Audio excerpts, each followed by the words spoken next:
नमस्कार, हरी किरण news channel में आपका स्वागत है। हाल ही में आए राजस्थान विधानसभा चुनाव के नतीजों में मिली प्रचंड जीत से जहां भाजपा खेमे में उत्साह है, वहीं हरियाणा भाजपा के वरिष्ठ नेता एवं हिसार के पूर्व सांसद कुलदीप बिश्नोई का खेमा भी कम उत्साहित नहीं है। कारण है कि कुलदीप बिश्नोई को जो जिम्मेवारी मिली उस पर न केवल वे खरा उतरे बल्कि उससे कहीं अधिक करके दिखाया। कुलदीप बिश्नोई ने राजस्थान के 29 सीटों पर भाजपा प्रत्याशियों के लिए प्रचार किया और इनमें से 22 प्रत्याशियों को चुनाव जिताने में सफल रहे। खास बात यह रही कि पूर्व मुख्यमंत्री अशोक गहलोत के गृह जिले जोधपुर में उनके प्रचार प्रसार की बदौलत केवल अशोक गहलोत के अलावा कोई भी कांग्रेस प्रत्याशी चुनाव नहीं जीत पाया। कुलदीप बिश्नोई ने अपनी पत्नी रेणुका बिश्नोई व बेटे भव्य बिश्नोई के साथ राजस्थान में जमकर प्रचार प्रसार किया और भाजपा को चुनाव में जीत दिलाने में अहम भूमिका निभाई। उनके इस प्रचार प्रसार व पार्टी को मिली जीत से निश्चय ही उनका कद भाजपा में बढ़ा है। सूत्र तो यहाँ तक बता रहे हैं कि भारतीय जनता पार्टी आगामी लोकसभा चुनावों को देखते हुए बिश्नोई बाहुल्य व गैर जाट वोटों को साधने के लिए कुलदीप बिश्नोई को कोई अहम जिम्मेवारी दे सकती है। इन दिनों कुलदीप बिश्नोई हिसार लोकसभा क्षेत्र के गांवों में अपने दोनों बेटों की शादी का निमंत्रण दे रहे हैं। राज्य के पूर्व मुख्यमंत्री रहे चौधरी भजनलाल की तर्ज पर वे गांव गांव जाकर कह रहे हैं कि उनकी शादी में चौधरी भजनलाल ने गांव गांव जाकर निमंत्रण दिया था और अब जब उनके बेटों की शादी है तो वे भी खुद जाकर निमंत्रण देंगे। हिसार लोकसभा क्षेत्र के नागरिकों को उन्होंने अपना परिवार बताते हुए कहा कि यदि परिवार के लोग साथ होंगे और शादी में आएंगे तो बहुत अच्छा लगेगा।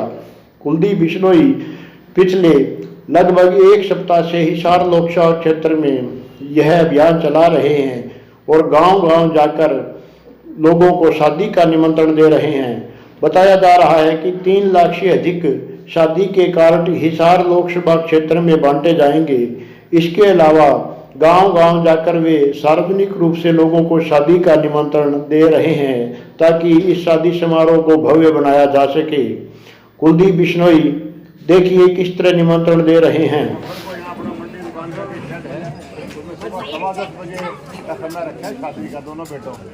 एक बहू है हमारी, वो IAS है, एक PhD है, डॉक्टर है हमारे डॉक्टर PhD को डॉक्टरी करते हैं। दोनों पढ़ लिख के बहू ले आए हम आपके लिए सेवा, हम 6 लोगों की सेवा बढ़िया के बजाय 6 हो गए ना आप सब के लिए। तो और आपने आना नहीं है, संभालना भी है काम ब्याह मंडी में आप लोग होस्ट हैं, ठीक है ना, मेजबान है, मेहमानों का ध्यान आप लोगों ने करना है क्योंकि आप हमारे परिवार के हैं और ब्याह शादी में परिवार ही काम करा करता है। तो ड्यूटी अपने हिसाब से लगवाना, कोई थोड़ी बहुत हम लगा देंगे, बाकी अपने हिसाब से लगाना। भाई खाओ जी, बैठो जी, खाओ जी, चिंता ही ना करो। सबसे प्रार्थना है सह परिवार आना ही सब लोगों सह परिवार आओगे कि नहीं? इंतजार कर रहे हैं लोग तो कब आए तारीख नहीं है वो एक तो आगे बाकी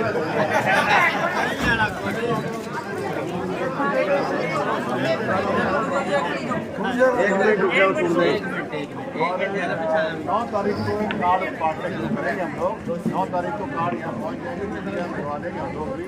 हर घर के अंदर कार्ड एक कार्ड जरूर देके आना है जरूर। तो राजस्थान की जीत की बधाई देने आए हूँ आप सबको। लोगों ने मान रखा, गुरु महाराज ने मान रखा और साथ ही दोनों बेटों को ब्याह मान दिया और साथ ही मेरे दोनों बेटों की शादी का न्योता आपको देने में आया हूँ। मेरे दोनों बेटों की शादी 26 दिसंबर को तय हुई है और जब मेरी शादी हुई थी तो इसी प्रकार मेरे पिताजी भी सारे गाँव में गए थे। ये कुछ बुजुर्ग बैठे हैं, इनको शायद याद होगा। और पिताजी ने कहा था कि भाई तारो आज मैं नाई बन सारे दिन आया हूँ, कही थी कि नहीं कही थी पिताजी? तो आज मैं भी नाई बन के आया हूँ आपके बीच में सबको न्योता देने। आप मेरे परिवार के लोग हैं। तो 26 दिसंबर को सुबह 10:15 बजे आदमपुर मंडी में हमारी दुकान है, उसके सामने शेड है, वहाँ पे हमने दोनों बेटों भव्य और चैतन्य दोनों की रिसेप्शन, वेडिंग रिसेप्शन रखी है। तो आप सबसे मेरी प्रार्थना है और इधर जो साथी खड़े हैं इनको बता रहा हूँ, इनको भी साथ लेके आना है आपने। सह परिवार आओगे, आप आओगे सारे? कौन सी तारीख को? याद